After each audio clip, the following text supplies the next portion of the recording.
नमस्कार साथियों, एक बार फिर मैं दीपंकर समझदार चार्टर्ड अकाउंटेंट, आपका दोस्त और बिजनेस ग्रोथ एसोसिएट। दिसंबर चालू है और दिसंबर बहुत महत्वपूर्ण है इस वर्ष, क्योंकि इनकम टैक्स का बहुत इंपॉर्टेंट डेट है। जो कि अब मार्च सोचते थे, अब दिसंबर है। और कौन कौन से डेट दिसंबर में मायने रखते हैं, जिसके कारण दिक्कत हो सकती है हम लोग को फ्यूचर में लोन लेने की, या फिर हमारा फाइनेंशियल्स, अगर फाइनेंशियल स्टेटमेंट कहीं पर काम आता है और उस जगह पे हमने रिटर्न फाइल नहीं किया या गलत फाइल किया, हमने समय का गलत अंदाजा लगाया, टैक्सेस पे नहीं किए, तो फिर होने वाली प्रॉब्लम। तो ये इनकम टैक्स इंडिया का वेबसाइट है, डायरेक्टली हम लोग देख रहे हैं 7 तारीख को क्या है, 15 को क्या है, और 30 तारीख को क्या है, और 31st को क्या है। मतलब 7, 15, 30 और 31, ये चार डेट इंपॉर्टेंट है। लेकिन उसमें क्या क्या चीजें होने वाली बहुत ज्यादा इंपॉर्टेंट है। देखिए 7 दिसंबर तक क्या करना है, जितना भी टीडीएस या टीसीएस आपने कलेक्शन किया जो कि नवंबर मंथ का है, उसको जमा करा देना है। तो 7 दिसंबर तक क्या करना है, नवंबर मंथ तक का टीडीएस और टीसीएस जमा कराना है। लेकिन अब मैं सीधा स्किप करके 31 दिसंबर में आ रहा हूं, वापस एक बार और वीडियो के आखिरी में रिवाइज करने वाला हूं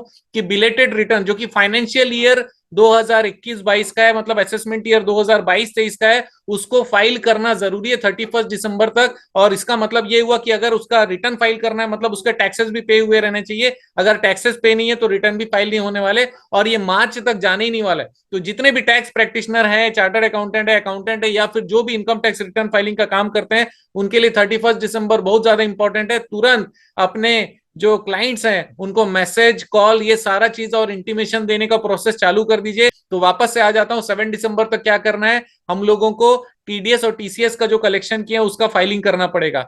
अब 15 दिसंबर आ जाते हैं, ये 7 दिसंबर क्लियर हो गया, राइट। 15 दिसंबर में आएंगे तो क्या दिखा रहा है, चलान प्रोडक्शन के अलावा अगर गवर्नमेंट ऑफिस में कोई टीडीएस या टीसीएस का प्रावधान है तो 24G को फर्निश करना पड़ेगा। 24G फर्निश करके आपको डिपार्टमेंट में 15 दिसंबर तक जमा कराना पड़ेगा। अब एडवांस टैक्स पे आ जाते हैं। सारे लोगों के ऊपर जिनके ऊपर टैक्सेस एप्लीकेबल हैं, वो चेक कर लें कि उनके ऊपर एडवांस टैक्स एप्लीकेबल है कि नहीं। तो एडवांस टैक्स आपको पे करना है 15 दिसंबर तक कैलकुलेशन करके। तो एडवांस टैक्स का एप्लीकेबिलिटी और कैलकुलेशन के ऊपर मैं अलग से एक और वीडियो जल्दी बनाऊंगा ताकि रिवाइज हो जाए।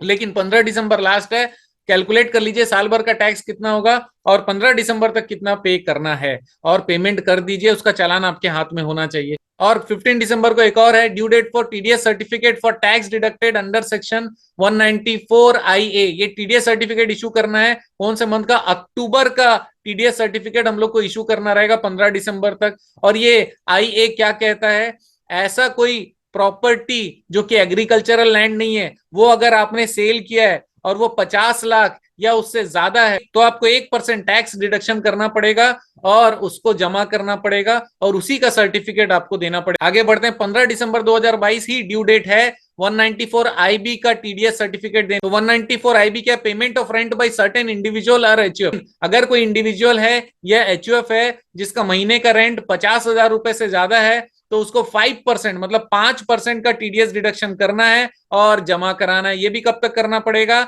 ये करना पड़ेगा 15 दिसंबर तक। नेक्स्ट है टीडीएस सर्टिफिकेट, आपको 15 दिसंबर तक देना पड़ेगा सेक्शन 194M वालों को भी। ये 194M क्या होता है, payment of certain sums by certain individual और हिंदू अनडिवाइडेड फैमिली। इंडिविजुअल या एचयूएफ जो कि 194H और 194J और 194C के तहत नहीं आते हैं। और ये क्यों पेमेंट किया होना चाहिए, payment for any sum to any individual carrying on any work, किसी काम के लिए पेमेंट किया होगा इन परसुएंस ऑफ कॉन्ट्रैक्ट, किसी कॉन्ट्रैक्ट के तहत पेमेंट किया होगा, by way of commission not being insurance commission. Insurance commission छोड़ के दूसरे कमीशन या ब्रोकरेज या फीस का अगर आपने पेमेंट किया है तो आपको क्या करना पड़ेगा, आपको at the time of payment of such cash और बाय इश्यू ऑफ चेक आपको क्या करना पड़ेगा, 5% यहां पर भी टीडीएस का डिडक्शन करना पड़ेगा। और इसके लिए भी लास्ट डेट कब है, 15 दिसंबर 2022 का है। जितने भी टीडीएस सर्टिफिकेट है दिसंबर में देने, वो अक्टूबर वाले। तो दोस्तों अब आते हैं 30 दिसंबर, 30 दिसंबर तक क्या करना पड़ेगा। अब चालान पेमेंट करने की बारी आ गई 194 IB। 194 IB मैंने क्या बताया था, 50,000 से ऊपर का रेंट अगर पर मंथ दिया जाता है तो इंडिविजुअल एचयूएफ को भी टीडीएस डिडक्शन करना पड़ेगा, कितना, 5%। वही टीडीएस का आपको चालान जमा करना पड़ेगा कब तक, 30 दिसंबर तक। कौन से महीने का, नवंबर तक, ये ध्यान रखिएगा। अब नवंबर की बारी आ रही है, 194 IB का भी नवंबर वाला है जिसको हम लोग को 30 दिसंबर तक करना है पेमेंट।